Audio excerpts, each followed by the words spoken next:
Can you tell us a little bit about what you do, about your company, your LLC?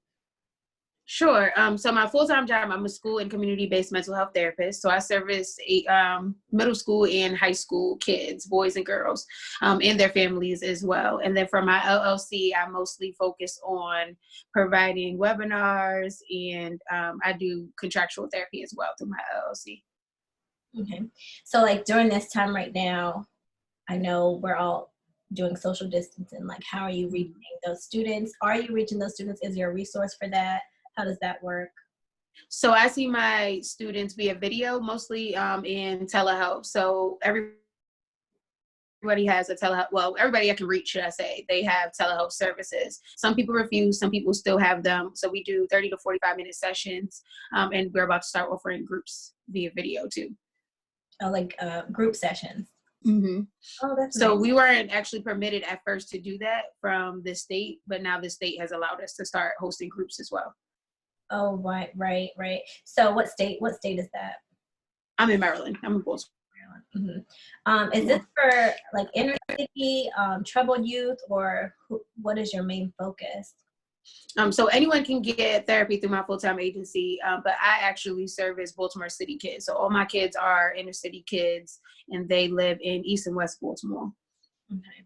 Yeah, I've been to Maryland one time. So a lot of my passion and what I do is reaching students who are in inner city schools who don't know the difference about a dentist, a dental assistant, a dental hygienist, and introducing dental health to them. Because growing up, I never went to the dentist. I didn't go to the dentist until I started working for a dentist. And I was like, oh, wow, I have this, and I have this cavity, and I have tartar buildup down there. So it's just something that we don't do usually in inner city in those communities.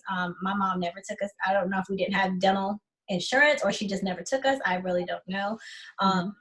We did grow up in poverty, but to see like my cousins growing up and other siblings, they've never been either. So a lot of what we do with Brown Girl RDH is try to educate. So we're dental hygienists, we're educators first. Like, we promote oral health.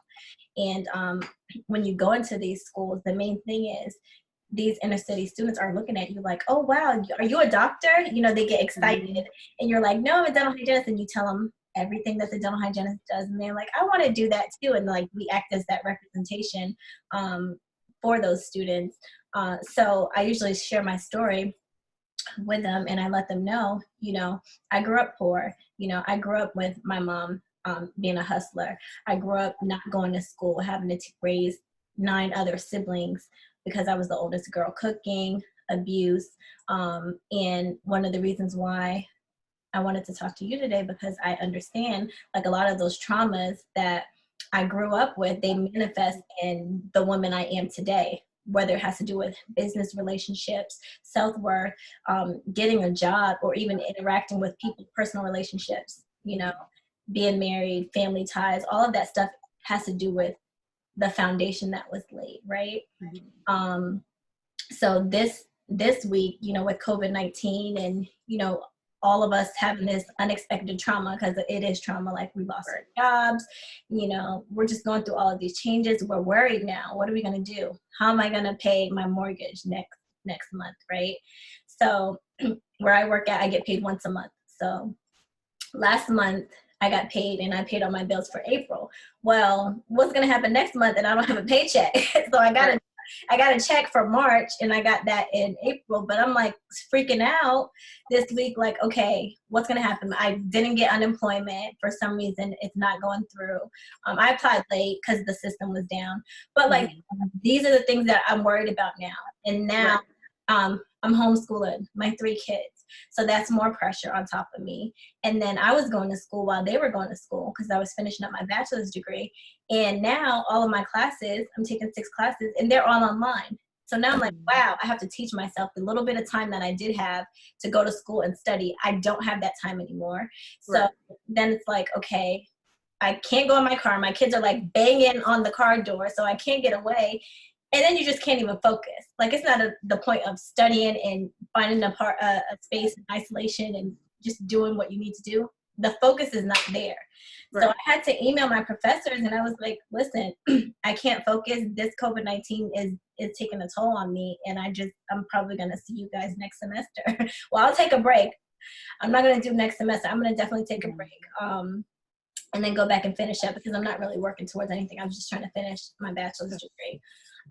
But like I said, this week I've been having like a lot of mental breakdowns. Like I cried like 3 times this week. Like everything's so overwhelming. I'm just sitting there like thinking, right? And I'm like, I haven't been diagnosed with anything, but I'm like, this must be depression. Either I'm miserable or this is depression because I'm sitting here thinking, I have these sad thoughts, and it's just like I'm emotional, and then I'm good, and then I'm like, wait a minute, am I bipolar? Like, what's going on? And then at the end of the day, you're just like, I'm just drained. I'm just tired. I don't want to do anything. I can't focus on anything. I just want to lay down and sleep. So I feel like a lot of us are experiencing these waves, and I don't know. Is it the 5G? No, let me stop. I don't know. Is it the 5G radiation or what is going on? But I'm like, this is not really like me. You know, I'm very closed off and I'm not an emotional person. Like I always tell people, I'm not the person that's going to be like, oh, I love you. Oh, mushy, mushy, give me a hug. Like that's not me. I'm very like, okay, stay over there, you know, high five. But just for me to just see this happening at this point in myself and trying to run an organization, and I am my brand, so I have to be the face of that. Like you have to be out there, you have to interact with people, like you have to be strong for them. Like that's my baby, so I have to be strong for my baby. But then I have 3 kids, like those are my babies too. Right. They see mommy just laying down sleeping, you know. So we don't know what the future holds for, you know, our profession, being dental hygienists. Like we're high risk, we're very high risk because of the airborne aspect of the disease, and we produce a lot of aerosols. But I just wanted to touch on like mental health and what does it mean, and is this really happening to me, or am I making it up, or like what's really going on and what could be going on now? So I can't diagnose you because you're in a different state, of course. But those are symptoms of depression. So usually depression though has a time on it. So if you have been feeling those same things for 6 months or longer, then it's more so depression. But if you are experiencing them because of the pandemic, then it's your response to the pandemic. So it depends on when the symptoms actually started and what they look like. So usually every diagnosis is like that. So it's usually a time period and then the different criteria for it. But it does look like you being tired, even if you're not sleepy. It does look like sometimes like a change in your eating pattern, a change in your sleeping habits. If you're either oversleeping or not sleeping at all. A change in your mood and not wanting to do things that you used to be interested in. So those are definitely signs of depression. So you're not making it up. And it's just so much that comes with the pandemic because everyone's trying to deal with it, or everyone's trying to learn what this is and how to respond to it.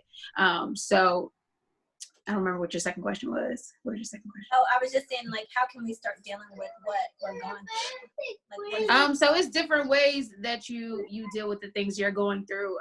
Definitely try and practice self-care. I've been really doing a lot with self-care with a lot of people because even people who are my coworkers, they're going through the same thing as well, trying to help other people, but still trying to maintain. And self-care can look different. Like maybe you do go sit in your car for that 5-10 minutes that you can away from the kids, and then come back and figure out how you can do that. Or maybe you try and incorporate them into your self-care so that it's not like you feel that much overwhelmed because they're still going to be there. You still have to return to them, but something that will make you happy in that moment. So if that's not responding to emails or messages, then that's self-care. If that's putting your phone on do not disturb, then that's self-care too. So little things, you can do little things for self-care because sometimes it's not realistic to do big things for self-care. Everybody can't work out and do yoga or meditate. So people have to figure out different ways to do smaller things to make them feel a little better, even if it's just a little bit. Oh, I like that. I definitely like that. Like I got a message from someone the other day, and not the other day, but it was yesterday. And I just looked at it and read it and did nothing. Like my reaction was like, let me respond, but it not even relevant. And I'm just like, you know what? I'm not going to respond to this because but I felt an obligation to, but at the Right. same time, I just could not do it. So one of the things that you said, I like that, like unplugging and just doing little things. And I don't know why I feel like I have the need to respond to everything, but yeah, now I'm just like, nope, it's not even, I'm just doing it, you know? And one of the things you said about depression is over time, it's a time period. But how do you know, how do we know if it's not continuous trauma? Like growing up, like I saw a lot of bad things. Like my mom, she would sell drugs. I would be with her. We were molested. All the girls in my mom's family were molested as little girls, So then you're dealing with that. And then my brother being killed last year, or the year before last, and then my nephew being killed the year before that. So it's like I'm going through these phases of, trauma, right?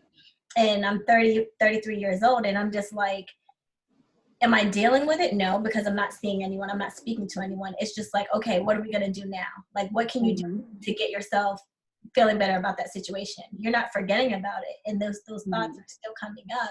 So then this happens, and it's just like, oh my God, it's like, it's almost so much weight, like the straw that broke the camel's back. Right. Exactly. So is this type of depression, I know you said you can't diagnose because you're in another state, but is the type of depression that's like, trauma induced, like continuous, or is just something that's like onset? Because I always wonder about that. I'm like, what is it? Like I got some issues. Like you can't just say you crazy, you the angry Black girl. I'm like, no, like I've been through some stuff. It's related to it, right? Sometimes we don't even know that. Sometimes we're undiagnosed. So a lot of people, especially Black people, are undiagnosed. They have all these things that they go through, and especially like a city like Baltimore, like mostly everybody here has experienced trauma or knows somebody that experienced trauma. So people who go through a lot of different things and they learn how to bounce back is a coping mechanism in a way, but in a way it's not, because you're not really coping with it. It's a survival technique. Because you feel like if you stop and think about this trauma, then you are going to be engulfed with the trauma. So now the pandemic is more so bringing that out. So it's unresolved coping skills or unresolved solutions to the trauma. Well, there might not be a solution, to be honest. It might be a time where you just learn how to live with it, but everything is not curable, because some things you just can't forget or you can't get over, but you can get through it. So most of the time that's what it is. So you could have been depressed for this long period of time and not even realized it. And usually during your assessment in therapy, they always go through your history. So everything you said would come up, and then they would say, well, what about 6 months ago? What were you doing during that time? Did you notice any changes? But you don't think about it until people ask those questions. Yeah. So I feel like you said, coping mechanisms, like that fight or flight response. Well, if you're always in fight, how do you know when to turn it off? Like we should just be chilling and relaxed. We shouldn't be on 10 all the time. Like on 10, like what's up? Right. But I literally, any little thing, like when I'm in a mood or if I'm tired or if there's a lot going on, triggered instantly. And I'm like, okay, I just have to bring myself like, okay, stop trying to react emotionally to this. Just be logical.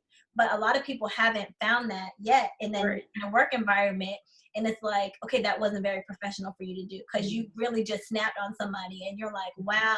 And we like to say like, oh, they took me out of character. Like, yep, that's true. That didn't take you out of character. Like that was, that's you.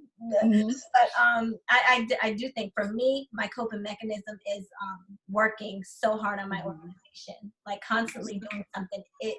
6 months ago, it would have been traveling. It would have been doing mission trips. I think every month I had something to do and somewhere to go.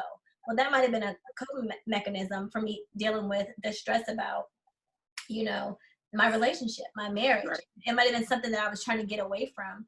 And then, there's new people coming in your life, and can you really build a genuine relationship with them if you're in a negative space?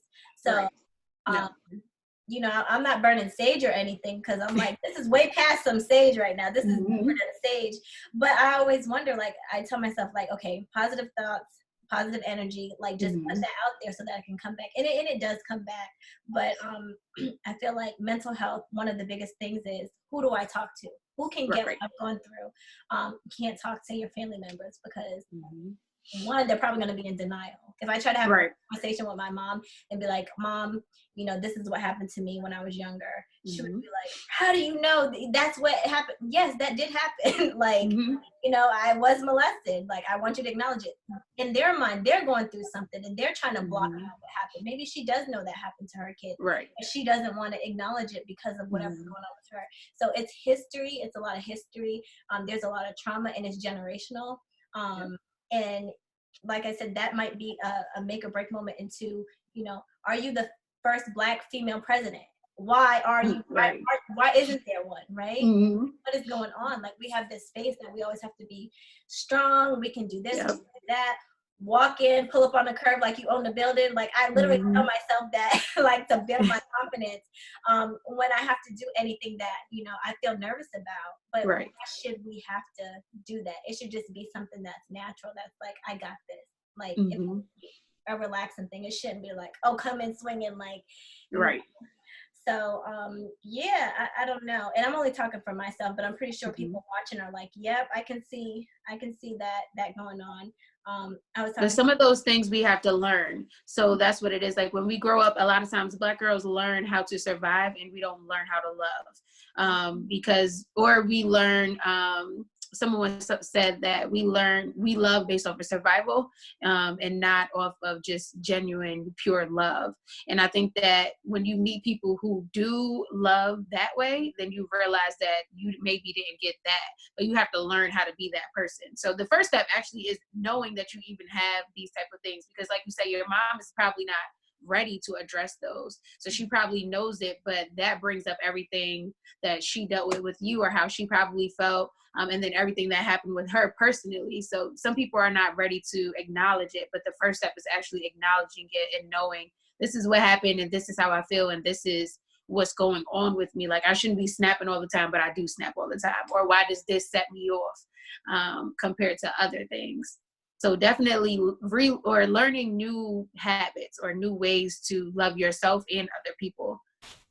So you have to worry about yourself first, like work on you first, so that you can. That's the first thing we do. We're like, oh, I have a problem. Like, let me tell my mom. And like, girl, if you don't go sit down somewhere and get off my phone. And we're like, okay.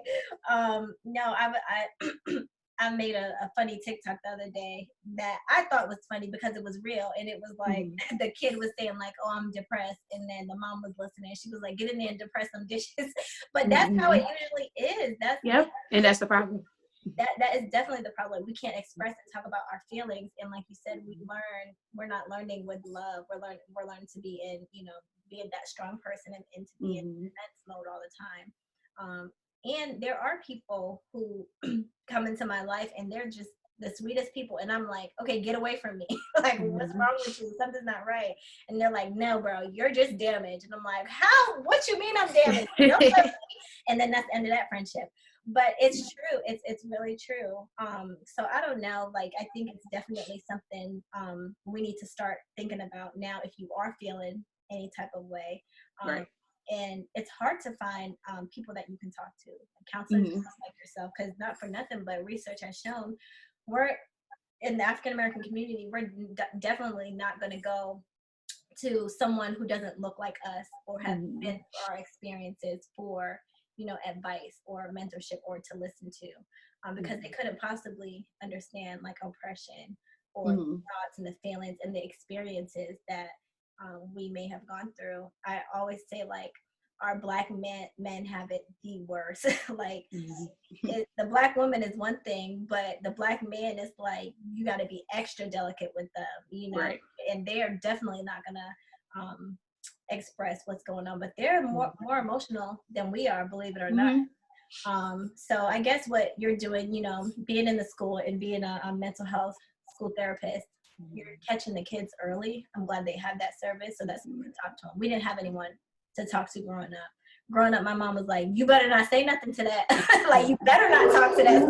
And they still do, for sure. They definitely still do. I think it's just a matter of, so a lot of what we get is a matter of, one, the diagnosing. People think that if you get diagnosed that you're crazy and things like that. And then people think that if you speak to a therapist, then you might you might take their kids away and things like that. But our duty is not to take kids away. Even CPS's duty is not to take kids away. It's really a myth or stereotype of social workers, when in actuality, if it gets to that point, it's because the safety of the child is a problem. So we have to report if there's a history of abuse or if anybody reports abuse.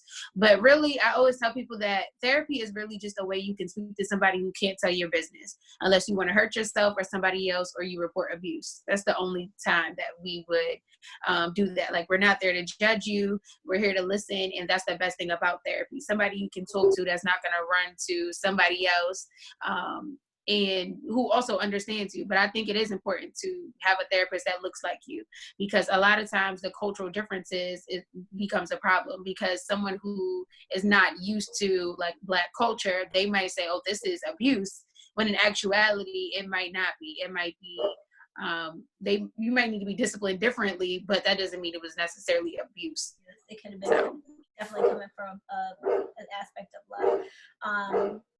Yeah, there's a difference between abuse and discipline. And I think a lot of times nowadays with the what I hear, sometimes my patients come in and they tell me how they have an out of control team, and they're like, yeah, they called the cops on me. They said they're going to call the cops on me if I just let them or give them a whooping, and then they say they call the cops, and the cops are like, they don't do anything, you know.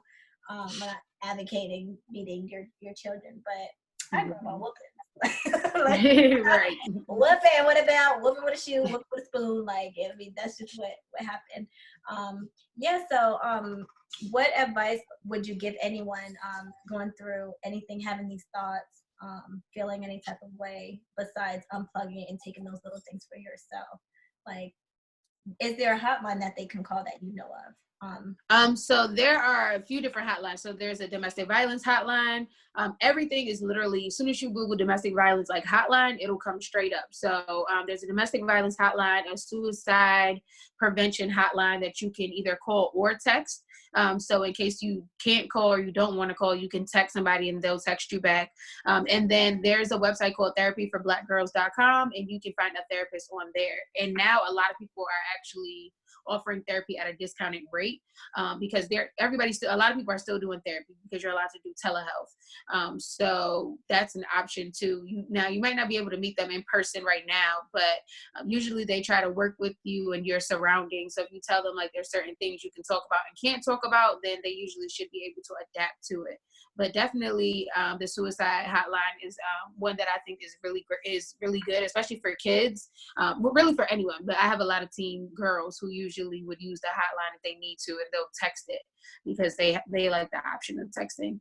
But a lot of people, their coping skills are different. So they might text, they might call, they might watch videos, things like that. But definitely understand what your signs are and when you feel like you're going too far. And if you can't, maybe notice it in others, like either notice it in your kids, notice it in your friends. So like your friend that's always on social media and maybe they're not on social media, maybe just check in and understand what checking in means to them. Cutting, a lot of kids are cutting, so definitely watching like the wrist of the kids, and if they're posting anything that's subliminal. People who are suicidal a lot of times will try to get rid of their things that they love. So if they're like, oh, you can have this, but you know they really, really love the item that they're giving you, then that's a sign too, because it means they're giving away the things so they can leave like their memory and things like that. So it's a lot of different signs to look out for, but the easiest way to tell people is to be mindful of the person you know and the person that doesn't seem like the person you know. Yeah, know the difference if behavior changes and whatnot. That's true. You know, my sister would cut, but she wouldn't cut anywhere where someone would see it. She would like cut her like on her ankles. She would do that growing up. And I just remember, you know, seeing kids coming in now, and it's just like that triggered me. Like kids that come in that I see, and you can see the cuts, like you can actually see them. And then I would start thinking back, oh, my childhood, and those thoughts would start coming back. And I wouldn't necessarily shut down or anything. It would just be a thought, and then I would put it back in the back of my mind. Right. I think a lot of times we're doing that, but we're not the person who's showing up. So when we're laying down at night, we're thinking about, you know, everything. And then we have to get up and be somebody else constantly. So when you truly get help and understand what's going on, I don't want to say get help because that kind of sounds, I don't know if that's the right term to use, but those thoughts they will no longer come up to trigger you. Like the emotions And that, sometimes it's more than depression. Sometimes it's like PTSD, because if those things it's like a flashback. So if it's coming back over and over, that's more like a flashback. And get help is okay to say. And once we start normalizing getting help, then it won't be such a huge pushback against it or stigma against it. But yeah, so a lot of trauma can look like anything as well. Trauma is subjective. So it could be, because some people might think that trauma has to be like the military, or trauma has to be molestation, but it could be an abusive relationship. It could be anything that you think was traumatic to you, and how you respond to that is your trauma. yeah, So it doesn't make it less than, because it's not. because it's not off the wall. Like, whoa, Right. really, It's not something that everybody deems as trauma. That doesn't make your trauma less than. and that is so real. That is something we need to understand. I always tell this story about the different perspectives as to what's going on. You know, I was working with a girl. She was acting really, really strange, and I was like, just like spazzing and doing all this stuff. And I really said to her, "Are you okay? Are you on the medication?" I probably shouldn't have said, "Are you on medication?" But she got really upset. She turned red. She ran back. She told the doctor that I offended her. I got called in the office, and I was pretty much told, like, you know, she's on medication. You can't say things like that. But there was a time where I relaxed my hair.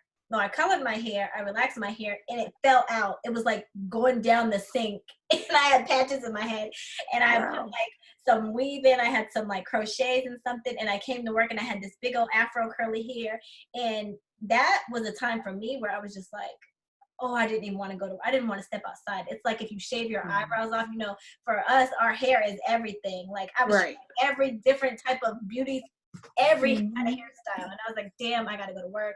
I got to do something. Threw those stupid things in my head. Didn't even like it. Had all poo.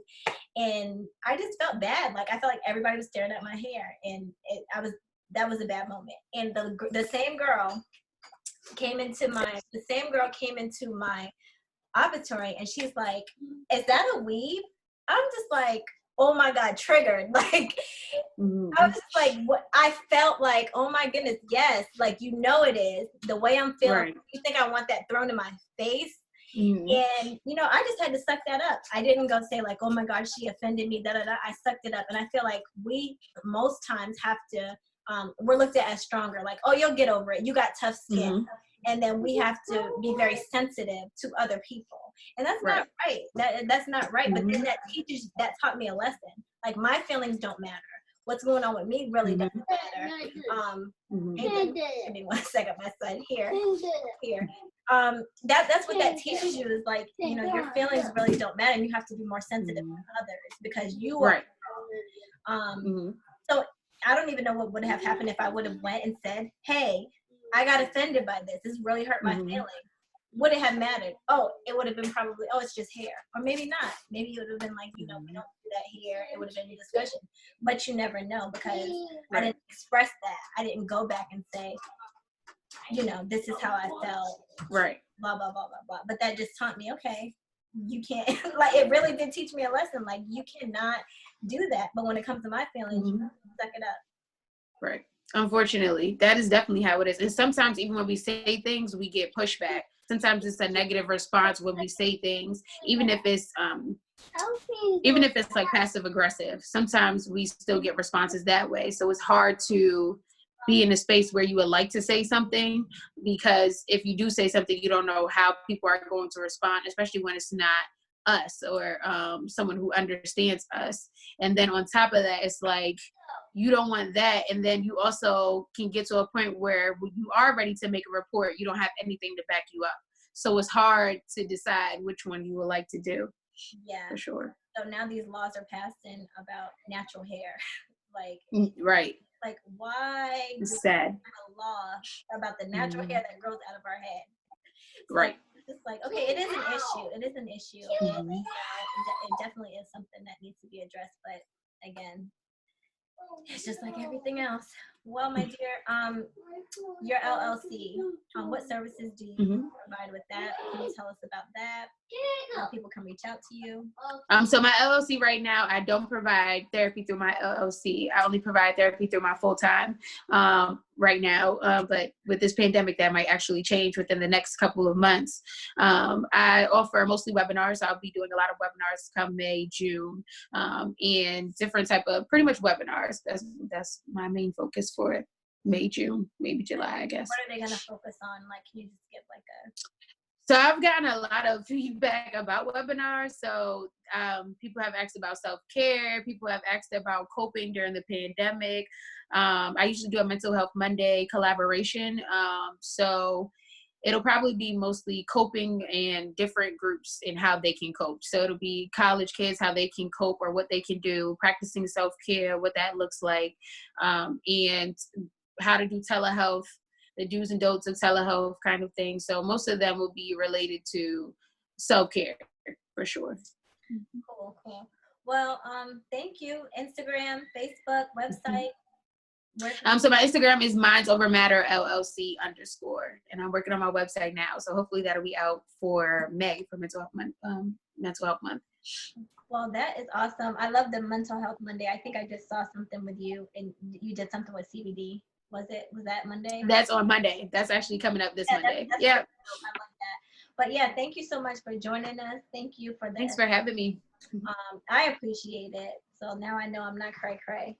No, not at all. And it's good because other people probably felt the same way.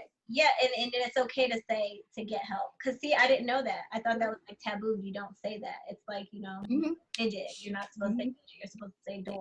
Right. These are the things you learn when you're like in your 30s and growing up. You've been doing it forever. So thank you. I hope to see you soon. We hope to do this again, maybe after this is all done. Just to see how people are feeling and where they are in that mental space now. All right, girlie. Bye. I appreciate you. Bye.